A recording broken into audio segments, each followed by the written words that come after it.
कभी ये सोचा है कि दुनिया के कौन से देश हैं जो भविष्य के लिए सबसे बेहतरीन दिमाग तैयार कर रहे हैं? आज हम एक तरह से दुनिया का रिपोर्ट कार्ड देखने वाले हैं, ये समझने के लिए कि एजुकेशन की इस रेस में आखिर कौन सबसे आगे है। हम सब एक ऐसी दुनिया में जी रहे हैं जहां एआई और ऑटोमेशन मतलब मशीनें बहुत तेजी से सब कुछ बदल रही हैं।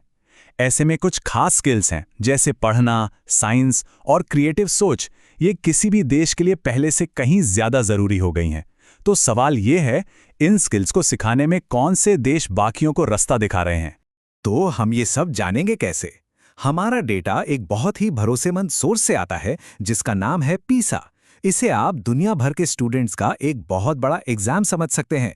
इसमें यह परखा जाता है कि 15 साल के स्टूडेंट्स जो कुछ भी सीखते हैं उसे असल जिंदगी की मुश्किलों में कितना इस्तेमाल कर पाते हैं। सही मायनों में इसे एजुकेशन की दुनिया का गोल्ड स्टैंडर्ड माना जाता है। तो चलिए शुरू करते हैं। सबसे पहले बात करते हैं पढ़ने की क्षमता की। क्यों? क्योंकि यही वो बुनियाद है जिस पर ज्ञान की हर इमारत खड़ी होती है। अगर पढ़ने की नींव ही मजबूत नहीं है तो आगे कुछ भी सीखना बहुत मुश्किल हो जाता है। तो पढ़ने की क्षमता में जो सबसे ऊंचा स्कोर हासिल हुआ वो है 543। ये वाकई एक बहुत ही इंप्रेसिव नंबर है। पर सवाल यह है कि ये स्कोर किस देश के नाम है? और ये रहे नतीजे। जरा देखिए, सिंगापुर सबसे ऊपर है और वो भी एक बहुत बड़े अंतर से। लेकिन एक और बात जो गौर करने वाली है वो ये कि टॉप 5 में जापान, ताइवान और दक्षिण कोरिया जैसे पूर्वी एशियाई देश छाए हुए हैं। साथ ही आयरलैंड और कनाडा जैसे देश भी इस लिस्ट में अपनी मजबूत जगह बनाए हुए हैं। इस अंतर को और बेहतर तरीके से समझने के लिए जरा इन नंबरों पर नजर डालिए। सिंगापुर का 543 का स्कोर बाकी डेवलप्ड देशों के औसत स्कोर 476 से कहीं कहीं ज्यादा आगे है। ये बस एक छोटा मोटा फासला नहीं है, ये दिखाता है कि सिंगापुर शिक्षा के मामले में एक अलग ही लीग में खेल रहा है। ठीक है, पढ़ने की नींव तो हमने देख ली।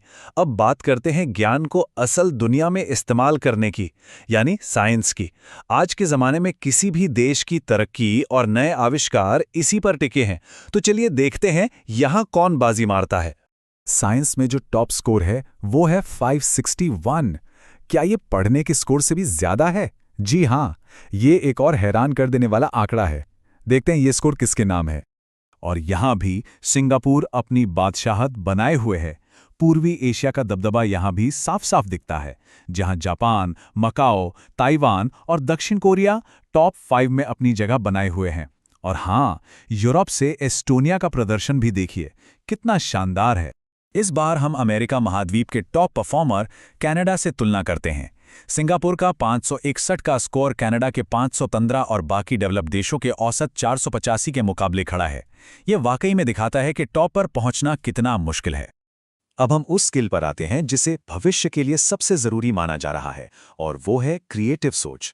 सोचिए, जब मशीनें ज्यादातर काम करने लगेंगी तो हम इंसानों की यही काबिलियत हमें सबसे अलग और जरूरी बनाए रखेगी। जैसा कि विजुअल कैपिटलिस्ट की एक रिपोर्ट में भी कहा गया है, रचनात्मकता को आज की अर्थव्यवस्था के लिए एक मुख्य कौशल के तौर पर तेजी से देखा जा रहा है। तो सवाल ये है कि दुनिया के सबसे क्रिएटिव दिमाग कहाँ तैयार हो रहे हैं? तो पीसा आखिर क्रिएटिविटी को मापता कैसे है? ये 3 चीज़ों पर ध्यान देता है। क्या स्टूडेंट्स अलग अलग तरह के आइडियाज सोच सकते हैं? क्या वो कुछ नया और अनोखा सोच सकते हैं? और क्या वो अपने आइडियाज को और बेहतर बना सकते हैं? और हाँ, एक बात और, इसका स्कोरिंग सिस्टम पढ़ने और साइंस से थोड़ा अलग है, इसीलिए यहाँ टॉप स्कोर 500 के बजाय 40 के आसपास है। क्रिएटिव सोच में टॉप स्कोर रहा 41, और ये इकलौता स्कोर है जिसने 40 पॉइंट के आंकड़े को पार किया है। चलिए देखते हैं ये कौन सा देश है। और एक बार फिर सिंगापुर टॉप पर। लेकिन रुकिए, यहाँ कहानी में थोड़ा सा ट्विस्ट है।